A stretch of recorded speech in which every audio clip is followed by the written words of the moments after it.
It's wonderful to be here with three wonderful human rights activists. We will have a conversation with the three of them on their perspectives on human rights, their entry points, their key interests, and also what they want to share with us about their insights on human rights today. Again, you have their bios on your little leaflet, but I want to begin with Andrea Romani, my friend and colleague from SEPIA, which is WLP in Brazil. Andrea is a human rights activist. She is also an environmentalist and a human rights defender. Andrea, please. Thank you, Lina. Thank you. Thank you for the opportunity. First, I would like to say that I would like to share my reactions about the film. As a woman, as a mother from Latin America, from Brazil. I think it's important to phrase that. First of all, it makes me like wondering the world that our children are living in, the world that we are living in. And by watching the movie, the first reaction, it's like it's a shock. I'm sure that we share with me this feeling. It's a shock about this cruel reality that we are all facing, and that's everywhere. It's reaching everybody. It's no specific political party or religious group or sex or race. So it's something that has to do with all of us. I think it's very important for us to keep in mind. It concerns all of us. On the other hand, I think it's important to say that also it brings hope. It shows us some paths, and it reminds us in terms of very important and the fundamental achievements that we reach when it invites us to go back to the 40s and talk about the Human Rights Declaration and the key principles in which it was rooted, the human dignity, equality for all human beings, the indivisibility and universality of all human rights. And those key principles, we feel like somehow we are forgetting them and we need to rescue them. This is very important. On the other hand, I think it was mentioned a lot on the first by the first speakers. It's that those principles and this declaration and all the conventions that come after that, they are built upon a lot of dialogue. I think this is a very important word. They are built upon networking, consensus building. So this is very important, and I truly believe that this is a very important opportunity for us, events like this one, for us to share our experience, to networking, to thinking about common strategies to face this situation. Another aspect that I would like to highlight and to share with you about the movie, and that I can maybe make a parallel with my context in Brazil, it's one of the central issues addressed in the movie that's related to national security versus human security. And then it makes me reflect how much can we risk human security in the name of national security? Can we risk it at all? The proliferation of terrorism in the world has a devastating impact on the human dignity, on the human security, and even more on women, since we are still struggling to become a central and equal part on this human rights architecture.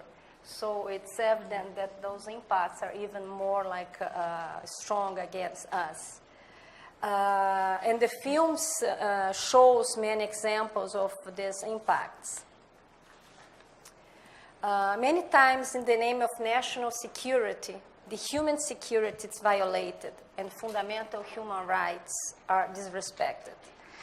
And the media plays a very important role on this whole process as well. And the film shows that how public opinion can be good or badly influenced by the media, and sometimes we end up justifying like human rights violations in order to assure national security. Going to Brazil, I want to share with you some situations.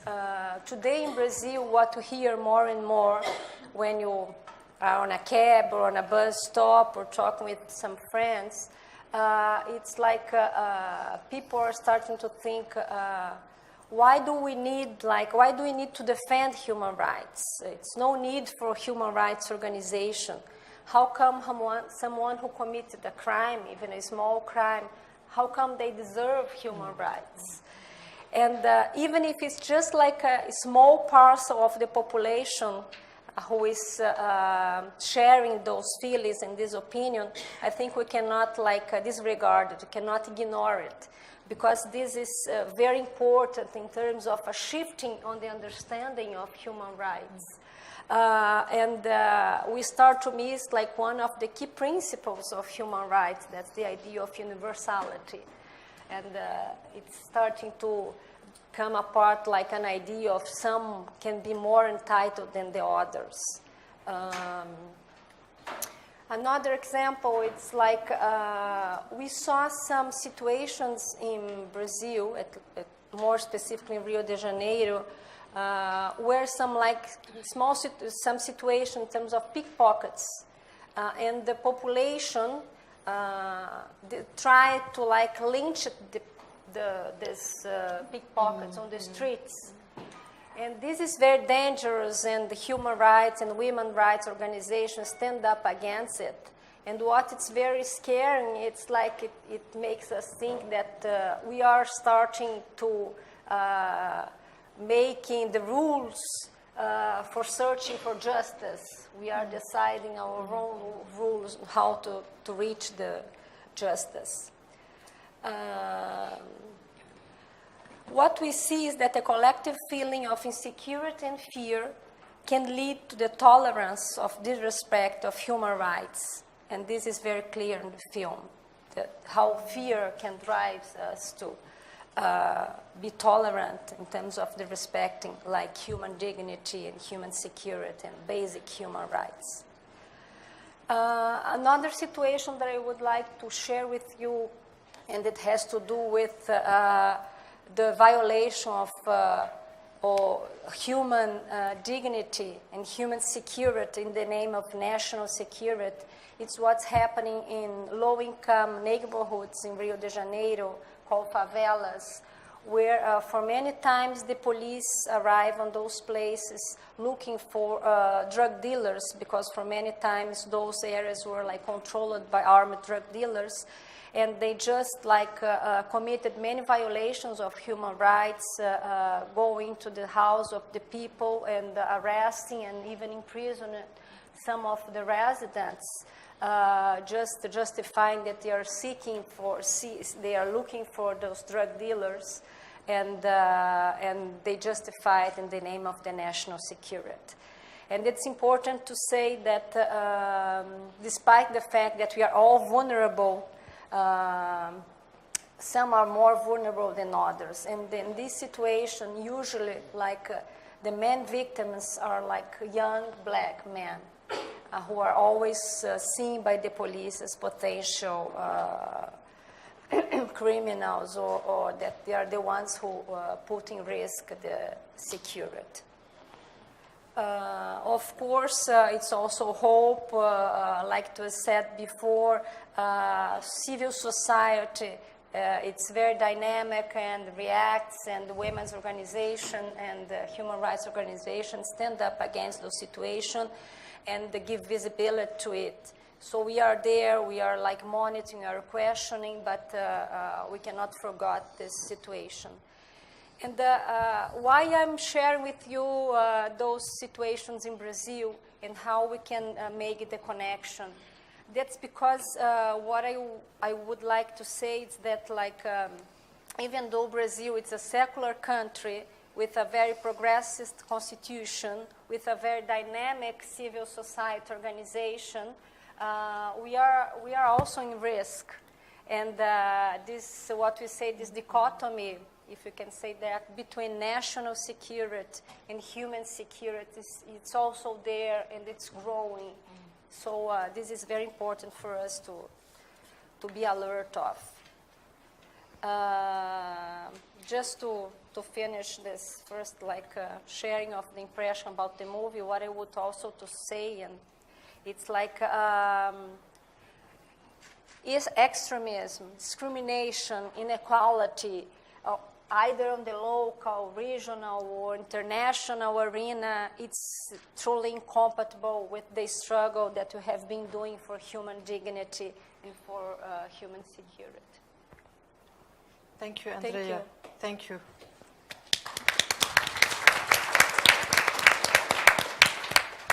I just want to point out to three compelling issues that came up from your presentation.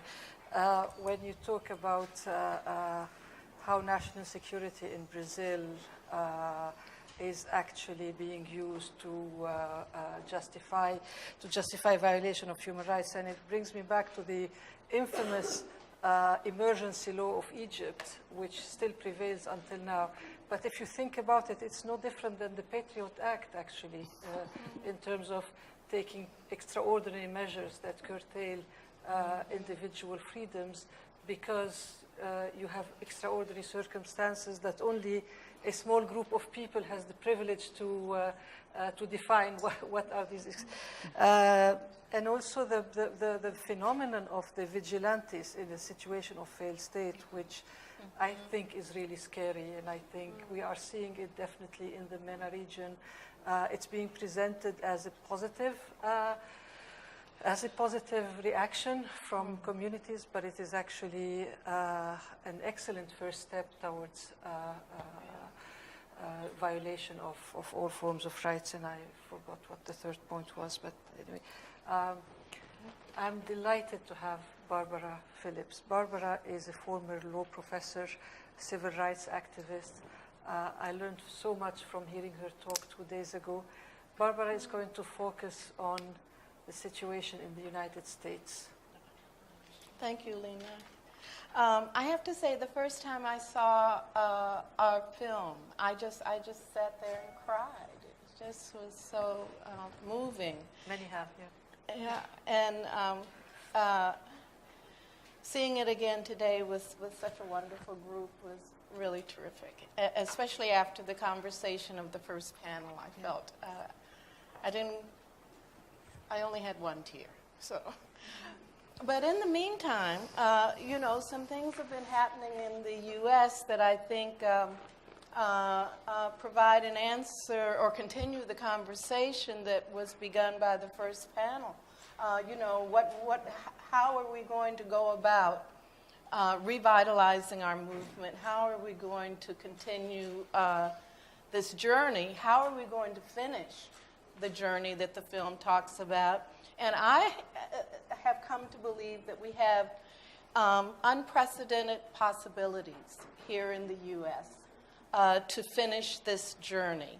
And that, I believe that because of the Black Lives Matters movement. I see the Black Lives Matters movement as a renewed movement for human dignity and human rights. It creates a moment of heightened contradictions and unprecedented possibilities within the U.S. and possibly globally. And I really want to say, after seeing the statement issued by Black Lives Matters in solidarity with Palestine, I would say definitely globally. This phrase, Black Lives Matters, was coined in 2013 following the acquittal of George Zimmerman for the death of an unarmed 17-year-old young black boy. Alicia Garza, one of its founders, said Wednesday night as she was honored by the Equal Justice Society in San Francisco, she said to capture what her movement is about, she said, "We deserve to live in our full humanity and dignity." And there was a lengthy article about the Black Lives Matters movement you may have seen just a few weeks ago in the New York Times Magazine, and it gets this movement all wrong. The demands of the Black Lives Matters movement are not simple. The demands is not simply stop killing us, which is what the reporter thought.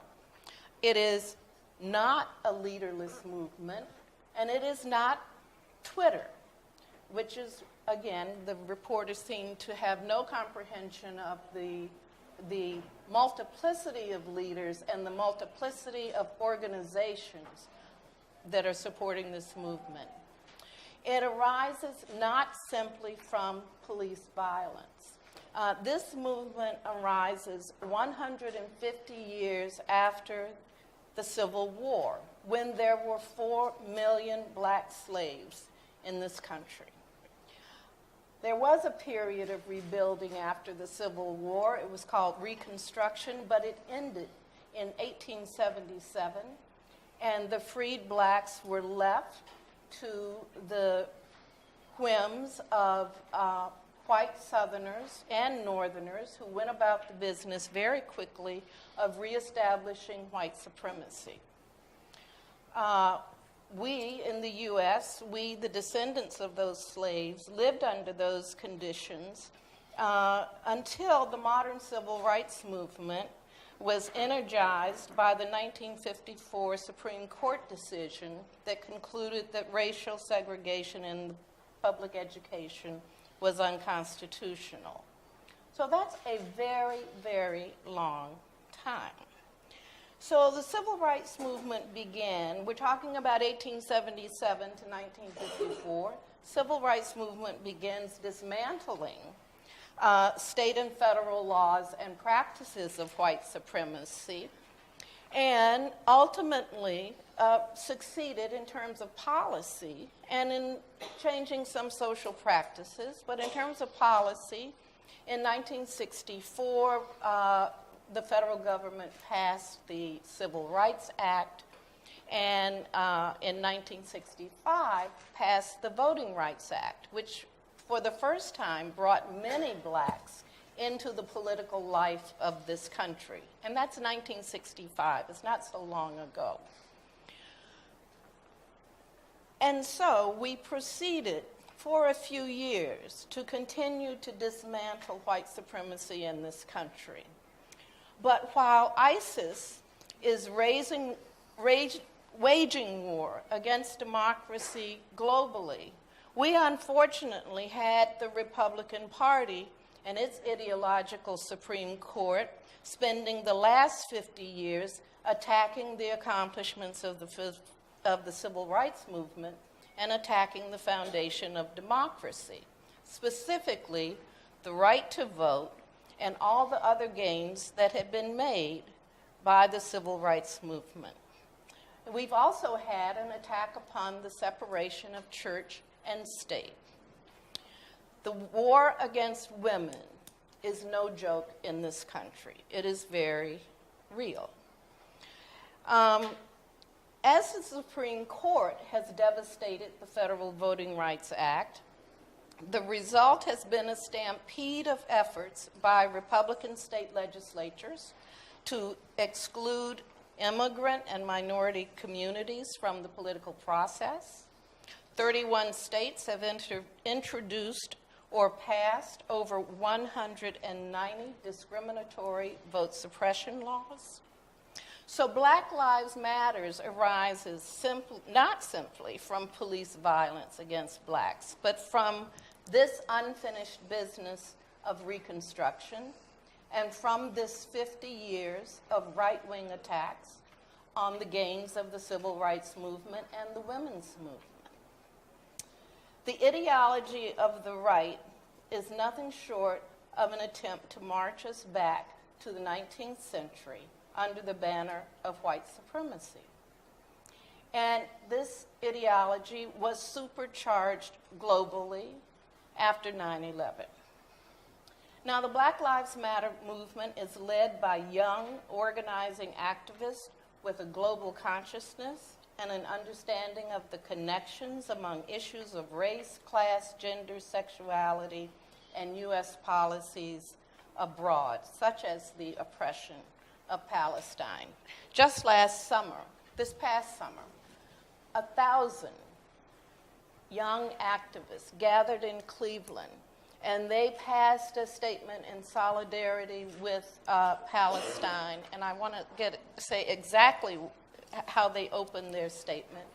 They said, "Now is the time for Palestinian liberation, just as now is the time for our own in the U.S." This is a movement not simply about killing young black youth. This is a feminist movement.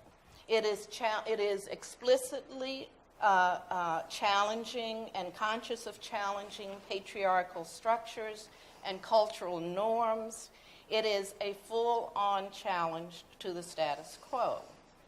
Now, when Alicia Garza said in San Francisco, "We deserve to live in our full humanity and dignity," she was singing the opening sentence of the Declaration of Human Rights. All human beings are born free and equal in dignity and rights. There is a consciousness here of what movement they are a part of.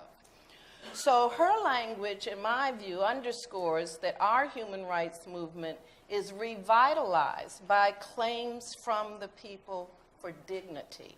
As a friend once said to me during a conversation about the human rights movement and how to revitalize it, he said, "You know, you lawyers talk about rights, but what gets people out into the street is their dignity."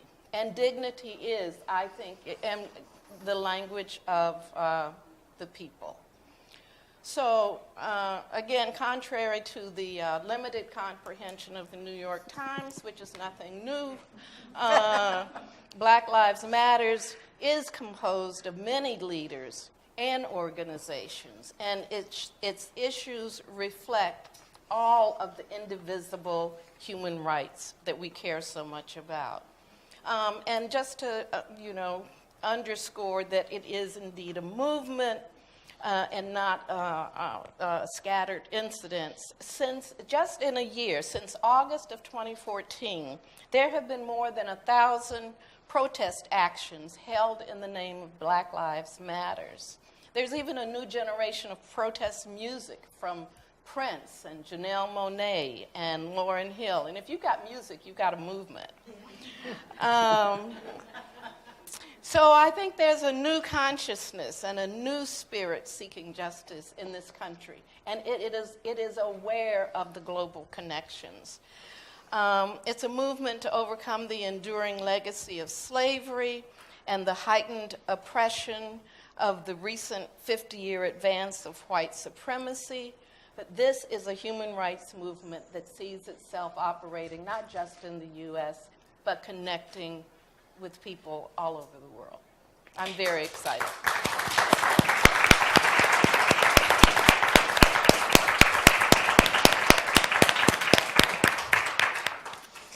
Thank you so much, Barbara. It's both exciting and hopeful, and particularly you're going back to the historicity of the Black matter, which is really important information because we seem to forget that it takes time for this to accrue, to mature, and also the global connection, acknowledging that injustice anywhere is injustice everywhere, basically. And it's very impressive, the understanding of the intersectionality, the race, class, gender, etc. Thank you so much. I turn to our dear colleague, Anne Mayer. Anne is a former professor of human rights law, and I think she has written a lot, but I will only cite her book on Islam and human rights, and also also point out to her work on CEDAW, lifting the reservation on CEDAW, or in the case of this country, maybe signing CEDAW one day, hopefully. I turn to you for our last commentary. Thank you so much. I think the title of the film, An Unfinished Journey, is excellent because our Human Rights Project is part of an ongoing journey. And during this journey, we actually get new insights and develop new rights concepts. And I want to talk about what I see as a very positive development that we've recently seen that ties in with some of the parts of the film. Think about this. We have Eleanor Roosevelt chairing the commission that is drawing up the Universal Declaration. What if she, back in 1948, had said, let's include a right to sanitation in the list of rights? Or what if she had said, we need to have a World Toilet Day to deal with the fact that, although this is a generic problem for the human species, women are adversely affected by the lack of a safe toilet. Back in 1948, this would have been greeted with bafflement and probably also some scorn and sniggering. There was no disposition back then to address problems like the notorious flying toilets of Nairobi. And if you saw the film, you saw about 17 minutes in, there was a brief shot of these notorious flying toilets of Nairobi. If you're not familiar, you can Google what this is.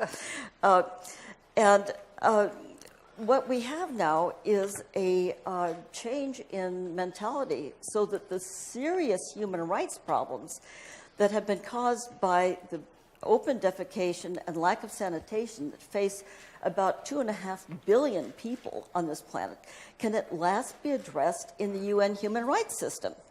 One sign of how far we've come is that in 2010, the UN General Assembly explicitly added water and sanitation to the catalog of human rights and acknowledged that these rights are essential to the full enjoyment of life and to the realization of other human rights. Now, there are very interesting theoretical questions in this area. What is the relationship between sanitation as a human right and water as a human right? I'll leave these aside. But now, toilets figure explicitly in UN parlance. For example, we have the Sanitation for All resolution that was adopted by the UN General Assembly in 2013, designating November 19th as World Toilet Day. This comes with a growing realization that without giving way to sanitation as a human right, campaigns for other human rights, including ones that are extremely vital for women, are being undermined. As the film stresses, human rights are interconnected, and we have to think of how these relate to each other. For example, girls will not have their access to education unimpeded unless they have safe private toilet facilities. And this is a security issue. If we think more broadly about security, if we get away from the idea that it's the terrorists who threaten our security, we realize that this is a security issue. And we have in the film our marvelous Malala, who inspires people to advocate for girls' education. Around the world, inspired by her example, organizations are mobilizing to fight for girls' education. And if you check their agendas now, one of the first things they say is we have to have adequate sanitation in schools so that girls will attend. Without adequate toilet facilities, girls will not be likely to attend in many places, or if they reach puberty, they will be unlikely to stay in the school. So I think this is excellent that we have made at last, so many decades after the Universal Declaration, progress in confronting the nitty-gritty of women's actual lives. And now, at last, people attending international forums can talk about things that they would have been embarrassed to talk about back in 1948. The international human rights system, by embracing the human right to sanitation, has done women a great service, taking this once taboo issue out of the shadows. And the spillover of this is already wonderful. We're seeing, for example, the Gates Foundation, with all its clout, having an initiative on water, sanitation, and hygiene. And in 2011, setting up a Reinvent the Toilet Challenge so that techies all around the world can think about this. Can we reinvent toilets? And in fact, they're doing that. Another positive aspect of all of this is that it disproves the charge that is so frequently made that human rights are part of an elitist project, a project that is very important for women in rich countries, but has nothing to say about the urgent problems confronting women in poor countries at the grassroots level. Regarding the security issue, the film stresses how the horrors of 9/11 have made fighting terrorism a priority. But security is not necessarily part of the war on terrorism. This is a narrow focus. There are other elements of security that are vital for women's human rights. What about the dangers confronting women forced to cope with remote or inadequate sanitation? Without access to safe, convenient sanitation, women are regularly exposed to abuses, including harassment, assaults, and rape. It is not at all unusual for rapists to lurk in the shadows at night when they've identified places that women go to relieve themselves and attack the women when they are most vulnerable. Not only that, but women are embarrassed about going out to relieve themselves, so that they're very furtive and silent. And what this means in the bush is that they often step on snakes or encounter wild animals who are not there when men come out, because men walk out boldly and make a lot of noise. So for women, normal day-to-day functions like defecation become frightening ordeals. And we need to ask ourselves, for the women who have to resort to unsafe and distant locations for toileting, what impinges more on their day-to-day sense of security? Some terrorist threat, or the fact that they cannot attend to these urgent natural needs in safety? Now, it may be overlooked that at the UN, we, not too long ago, had a much broader concept of security. There was a wonderful UN forum in the year 2000 under the auspices of the High Commissioner for Human Rights that brought experts together from around the world, and they talked about security in a much broader sense, among other things, as encompassing the quality of life of human beings and emphasizing the insecurities that faced individuals rather than governments. Here's a quote from the vice rector of the UN University.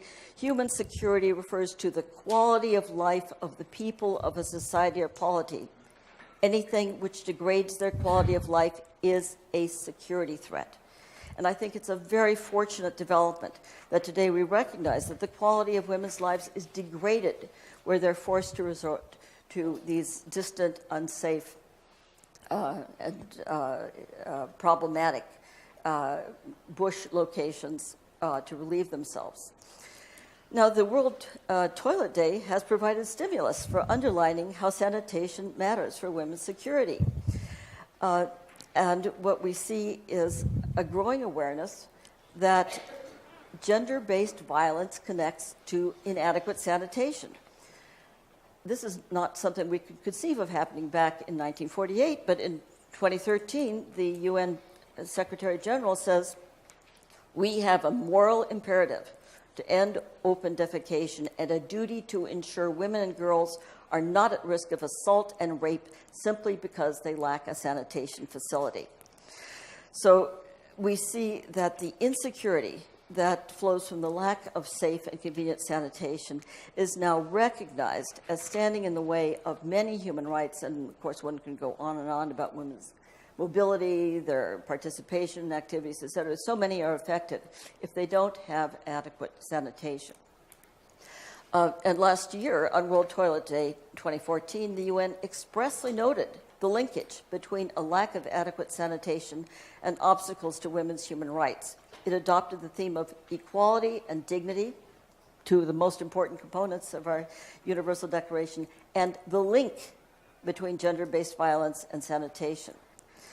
So we recognize that this is a development that brings together all sorts of issues, the interconnectedness of human rights, security broadly conceived, the importance of addressing the needs of poor women at the United Nations, There's obviously a lot more that needs to be done. But I think that the clarification of the role of sanitation as it relates to women's human rights is a very positive step forward, and that if Eleanor Roosevelt could witness these developments, she would be gratified at the progress that we've made in this one domain.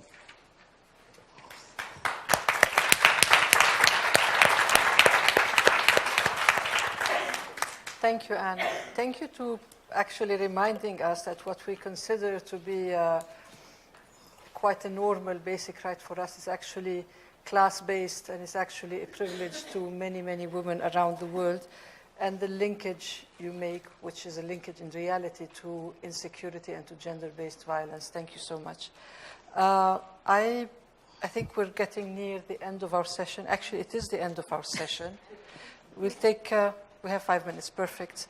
I am going to take just 2 questions from the floor, but please questions. My predecessor clarified that it was a question, not an intervention. So please, if we have 2 questions to our wonderful panelists. The lady behind in white.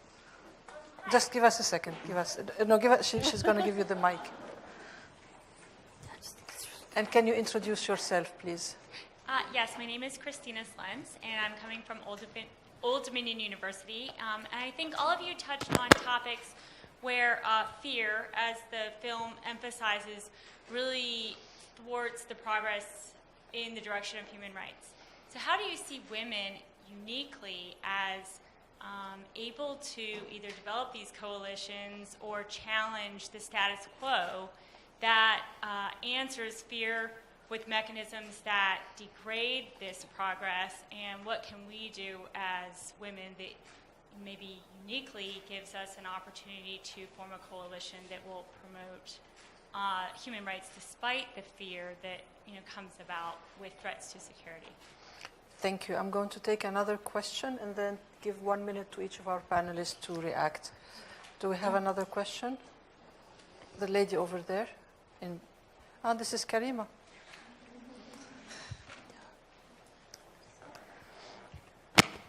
So I'll try to make this into a question. I wanted to say that my sense is that, in fact, terrorism is a very grave problem for women in many places, and tens of thousands of people are being killed by armed groups in places like Libya, Iraq, Syria. They were in Algeria. Our friend from Afghanistan this morning was talking about this.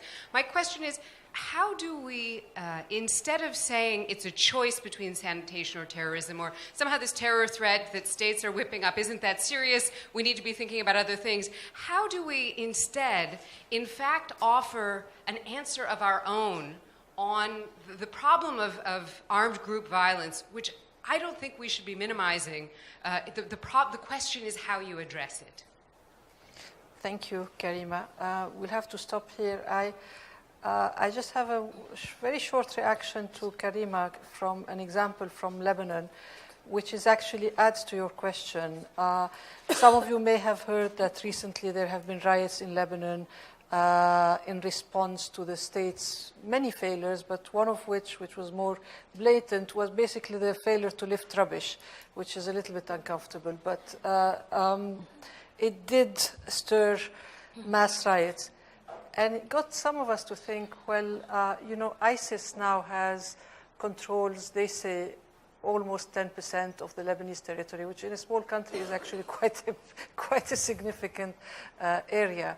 There was not one demonstration or riot or any form of expression of discontent, which actually I want to add this to your question. I have no clue why you could mobilize for rubbish, but you cannot mobilize for terrorists, against terrorists, I mean. But so I'd like to give the floor to one minute to each of our... I have one thought about, how women are uniquely situated. One Women's Learning Partnership is an example of that, we're a living example. But I would, just to bring it back to the Black Lives Matters movement, the founders were 3 women of color.